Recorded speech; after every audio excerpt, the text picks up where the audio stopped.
Assalamualaikum warahmatullahi wabarakatuh. Kita akan mempelajari materi pertemuan 4, yaitu memahami hakikat martabat dan tanggung jawab manusia. Gitu ya. Apa itu pengertian hakikat martabat dan tanggung jawab, itu yang akan kita bicarakan pertama kali. Ya. Yang pertama adalah apa itu hakikat. Hakikat ya artinya hak ya. Artinya juga benar. Benarnya pasti ya, benarnya pasti karena namanya hakikat. Kemudian hakikatnya manusia itu apa? Ya, hakikatnya apa? Kan gitu pertanyaannya. Yang jelas manusia itu posisinya adalah sebagai ciptaan. Ingat ini, manusia adalah ciptaan. Gitu ya. Kalau dia manusia itu ciptaan, maka ada pencipta. Gitu. Oke. Ciptaan nama lainnya adalah makhluk, gitu ya. Kemudian kalau pencipta nama lainnya adalah kholik. Nah, pencipta manusia itu siapa ya? Tuhan, gitu ya. Oke. Pencipta manusia itu Tuhan. Tuhan itu seperti kemarin sudah kita bicarakan, yaitu argumentasi tentang adanya Tuhan.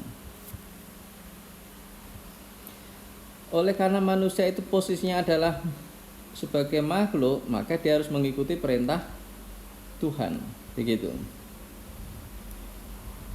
Selama di dunia, ya, selama hidup di dunia dia harus mengikuti perintahnya Tuhan. Begitu. Terus perintahnya Tuhan itu apa? Nah, perintahnya Tuhan kepada manusia itu ya berupa tuntunan hidup. Nah, tuntunan hidup manusia itu disebut agama. Nah, agama dari Tuhan untuk sampai ke manusia kita itu melalui utusan yang disebut Rasul. Gitu ya. Kemudian Rasul itu namanya seperti Muhammad ya. Kemudian Isa dan lain-lain gitu ya. Kalau Muhammad membawa agama yang disebut Islam. Isa membawa agama yang disebut Nasrani gitu. Nasrani pun sebetulnya namanya juga Islam itu ya. Diberi nama Nasrani itu juga karena di era Islam ya dikategorikan sebagai Nasrani supaya bisa ada perbedaan. Sebetulnya Nabi Isa pun beragama Islam. Dan tentu nabi-nabi yang lain ya, ada nabi itu yang memang membawa risalah nabi sebelumnya, bukan risalah baru.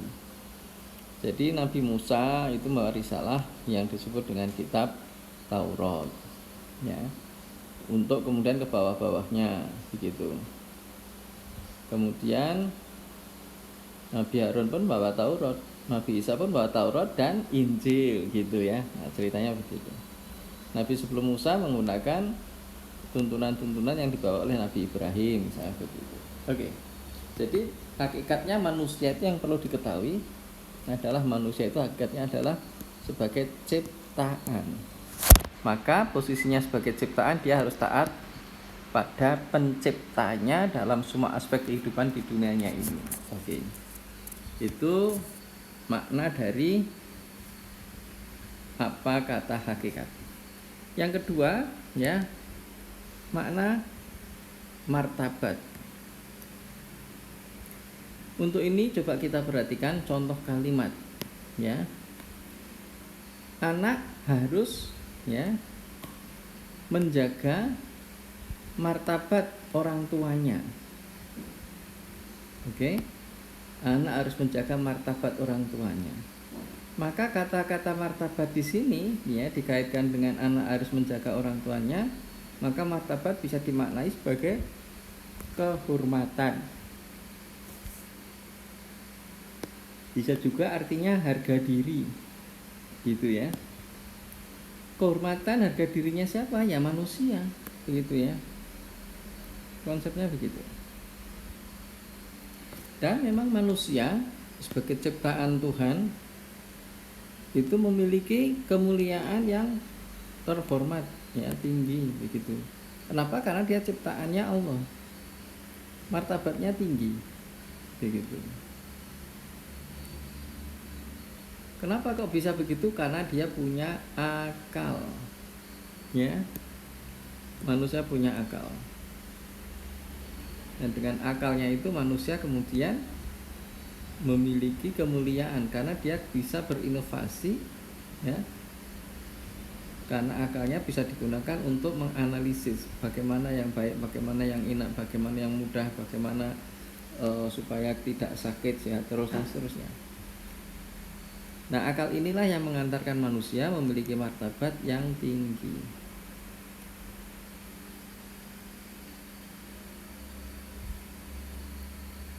Manusia, ya, secara fisik itu komponennya memang komponen yang sudah bagus gitu ya.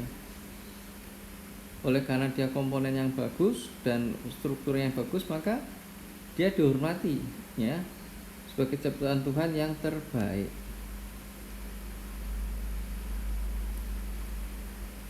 Ya.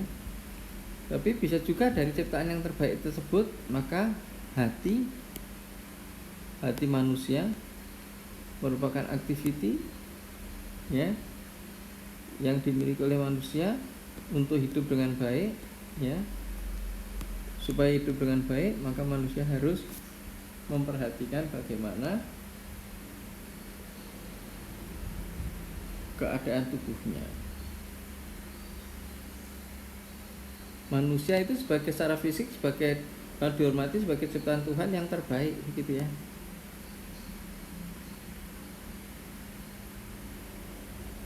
Kalau pada badan seperti itu, pada fisik, ya.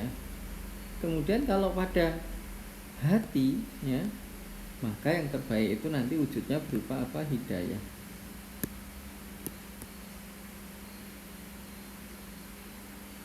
Oke. Kemudian yang ketiga, tanggung jawab. Apa artinya tanggung jawab?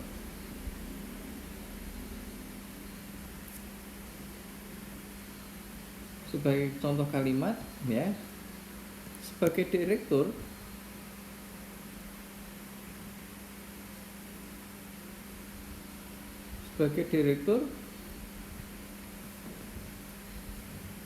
memiliki tanggung jawab yang berat, ya. Seseorang, ya, A sebagai direktur, misalnya namanya A sebagai direktur memiliki tanggung jawab yang berat. Kita bisa memaknai, ya, apa itu arti tanggung jawab, ya. Tanggung jawab itu adalah sesuatu yang terbebankan pada dirinya. Ya, tanggungan dirinya adalah kalau ibu-ibu memelihara anak, membawa anak dan sebagainya.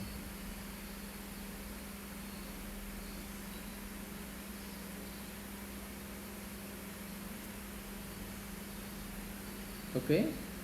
Kemudian beban itu konsepnya, ya, memiliki tanggung jawab. Gitu. Arti tanggung jawab di sini artinya adalah bahwa saya sebagai direktur dia memiliki beban yang harus dia pikul, ya, dan beban itu merupakan tanggung jawabnya, gitu ya, yaitu atas apa-apa yang menjadi perintah dari atasannya, dia bertanggung jawab untuk bisa melaksanakan.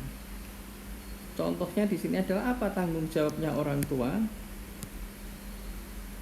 Satu, memberi nafkah pada anak-anaknya. Dua, memberi nama yang baik. Tiga, mengerdilkan usia.